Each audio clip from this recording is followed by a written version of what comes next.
अस्सलामुअलैकुम वरहमतुल्लाहि वबरकातुह।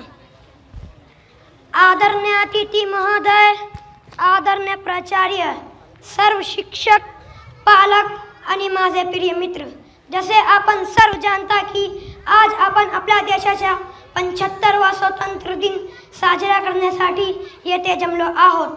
सर्वप्रथम मी सर्वांना स्वातंत्र्य दिनाच्या खूप खूप शुभेच्छा देतो। 15 ऑगस्ट हा भारताचा राष्ट्र सण आहे।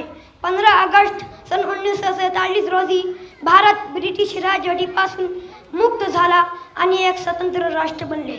तेव्हापासून भारतीय हा दिवस स्वतंत्र दिन म्हणून मोठ्या उत्साहाने साजरा करतात। आज हा दिवस भारतातील प्रत्येक नागरिकांसाठी आनंदाचा, अभिमानाचा व सन्मानाचा तसेच उत्साहाचा दिवस आहे। या दिवशी सर्व शाळा, महाविद्यालय व कार्यालयामध्ये ध्वजारोहण व देशभक्तीवर कार्यक्रमाचे आयोजन केले जाते। आज आपण स्वतंत्र देशात अभिमानाने वावरत आहोत। आपल्या देशाच्या सीमेवर आपल्या सैनिक भारतीयांच्या रक्षणासाठी सदैव सज्ज आहोत।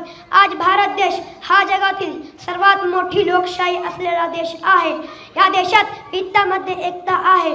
सर्व जाती, धर्म, भाषा, वेश यांची विविधता असतानाही सर्व भारतीय आम्ही एक आहोत।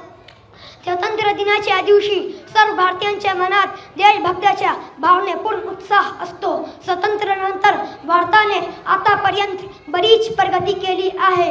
विज्ञान, शेती, तंत्रज्ञान, आरोग्य, शिक्षण व वाहतूक अशा अनेक क्षेत्रात नेत्रदीपक प्रगती केली आहे।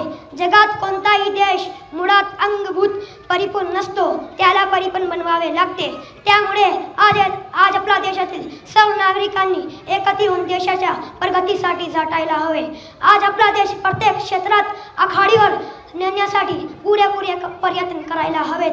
देशातील सर्व नागरिकांनी एकत्रित येऊन भारताला शिक्षित, स्वच्छ बनवण्यासाठी पुरेपूर प्रयत्न केले पाहिजे।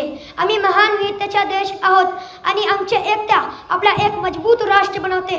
तंत्रज्ञानापासून शेतीपर्यंत आपण जगातील अव्वल देशापैकी एक आहोत आणि मागे जाण्याची गरज नाही, कारण आपण नेहमी वाढीसाठी आणि अधिक चांगल्या करण्याच्या वाटचालीवर आहोत। आज आपला देश प्रत्येक क्षेत्रामध्ये आपल्या कार्याचा ठसा उमटवित आहे, परंतु आजही आपल्या देशात गरिबी, असमानता, भ्रष्टाचार, बालकामगार, बेरोजगारी याचे प्रमाण दिवसेंदिवस वाढते आहेत। देशाच्या सर्व गुण विकासासाठी या सर्व संकटाविरोध लढले पाहिजे।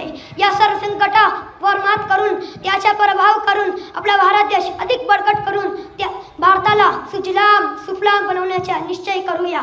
एवढे बोलून मी इथे थांबतो। जय हिंद, जय भारत।